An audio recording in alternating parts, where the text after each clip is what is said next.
Welcome back to my channel, beautiful people, and to all my returning subscribers, thank you so much for your love and your support. Now let me take you back home, back to my father's house, where life is simple, fresher, greener and peaceful. During the holidays, I traveled to my father's house.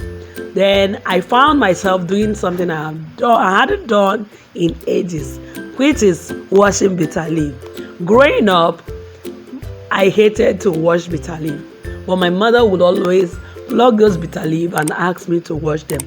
And each time I have wound on my hand, the feeling is something else.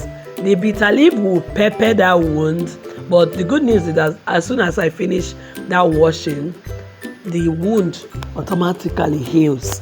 But today, it was a different story because I had to shoot content. I had to watch this bitterleaf myself, and I loved that I did it.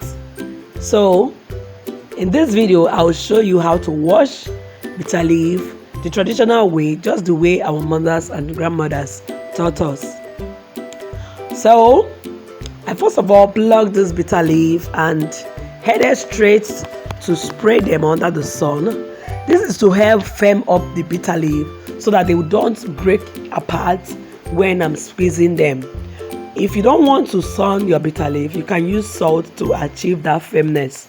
So after that, I went ahead to wash. So I wash, I squeeze, I wash, I squeeze, changing water all the time, and also using palm oil to reduce the foaming of the bitterleaf. And you guys, this was the best bitterleaf I have ever cooked. Like cooking bitterleaf soup, delicious bitterleaf soup without having to parboil the bitterleaf.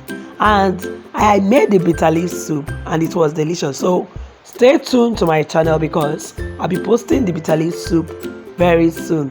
Thank you so much guys for watching this video. I hope you enjoyed it. I will see you in my next video. Bye bye.